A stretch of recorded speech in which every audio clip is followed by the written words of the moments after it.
नमस्कार, आप सभी का मेरे चैनल ट्रैवल जेपी में स्वागत है।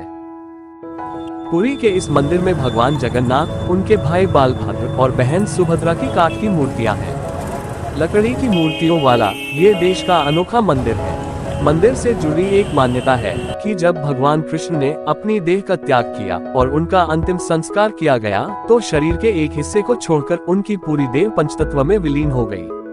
मान्यता है कि भगवान कृष्ण का हृदय एक जिंदा इंसान की तरह ही धड़कता रहा। कहते हैं कि वो दिल आज भी सुरक्षित है और भगवान जगन्नाथ की लकड़ी की मूर्ति के अंदर है। जगन्नाथ मंदिर की ऐसी तमाम विशेषताएं हैं, साथ ही मंदिर से जुड़ी ऐसी कई कहानियां हैं जो सदियों से रहस्य बनी हुई हैं। आज हम सब इन्हीं रहस्यों को जानने वाले हैं। हवा के विपरीत लहराता ध्वज। श्री जगन्नाथ मंदिर के ऊपर स्थापित लाल ध्वज सदैव हवा के विपरीत दिशा में लहराता है। ऐसा किस कारण होता है, यह तो वैज्ञानिक भी नहीं बता सकते हैं, लेकिन यह निश्चित ही आश्चर्यजनक बात है। दूसरा चमत्कार, गुंबद की छाया नहीं बनती। यह दुनिया का सबसे भव्य और ऊंचा मंदिर है। यह मंदिर 4 लाख वर्ग फुट में क्षेत्र में फैला है और इसकी ऊंचाई लगभग 214 फुट है। मंदिर के पास खड़े रहकर इसका गुंबद देख पाना असंभव है। मुख्य गुंबद की छाया दिन के किसी भी समय अदृश्य ही रहती है। तीसरा चमत्कार, सुदर्शन चक्र। पुरी में किसी भी स्थान से आप मंदिर के शीर्ष पर लगे सुदर्शन चक्र को देखेंगे तो वह आपको सदैव अपने सामने ही लगा दिखेगा। इसे नीलचक्र भी कहते हैं। यह अष्टधातु से निर्मित है और अति पावन और पवित्र माना जाता है। चौथा चमत्कार, हवा की दिशा। सामान्य दिनों के समय हवा समुद्र से जमीन की तरफ आती है और शाम के दौरान इसके विपरीत, लेकिन पुरी में इसका उल्टा होता है। अधिकतर समुद्री तटों पर आमतौर पर हवा समुद्र से जमीन की ओर आती है, लेकिन यहाँ हवा जमीन से समुद्र की ओर जाती है। पांचवा चमत्कार, गुंबद के ऊपर नहीं उड़ते पक्षी। मंदिर के ऊपर गुंबद के आसपास अब तक कोई पक्षी उड़ता हुआ नहीं देखा गया। इसके ऊपर से विमान नहीं उड़ाया जा सकता।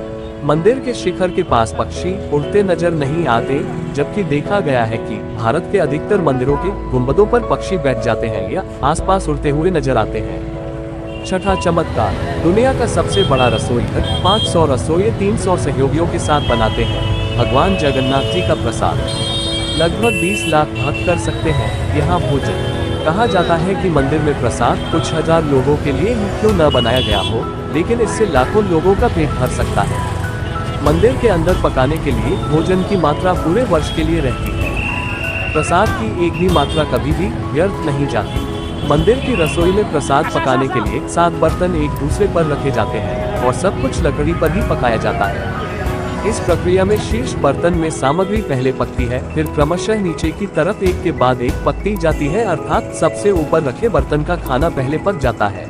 सातवां चमत्कार, समुद्र की ध्वनि। मंदिर के सिंहद्वार में पहला कदम प्रवेश करने पर ही मंदिर के अंदर से आप सागर द्वारा निर्मित किसी भी ध्वनि को नहीं सुन सकते।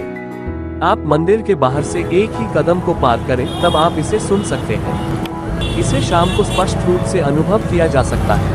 आठवां चमत्कार, रूप बदलती मूर्ति। यहाँ प्रत्येक 12 साल में एक बार होता है प्रतिमा का नव कलेवर। मूर्तियाँ नई जरूर बनाई जाती हैं, लेकिन आकार और रूप वही रहता है। कहा जाता है कि उन मूर्तियों की पूजा नहीं होती, केवल दर्शनार्थ रखी गई हैं।